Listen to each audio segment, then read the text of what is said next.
भातकुली चाकूर मार्गावर पुन्हा एकदा भीषण अपघात झाला असून यामध्ये एका तरुण युवतीचा दुर्दैवी अंत झाला आहे।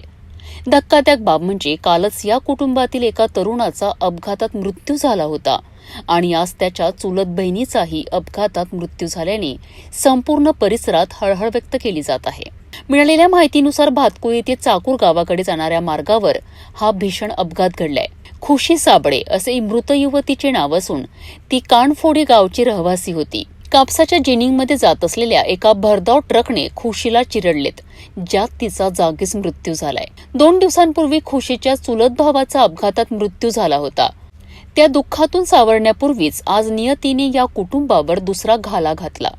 अवघ्या 2 दिवसात एकाच घरातील 2 तरुण मुलांचा अपघातात अंत झाल्याने साबळे कुटुंबांवर दुःखाचा डोंगर कोसळला असून संपूर्ण कानफोडी गावावर शोककळा पसरली आहे।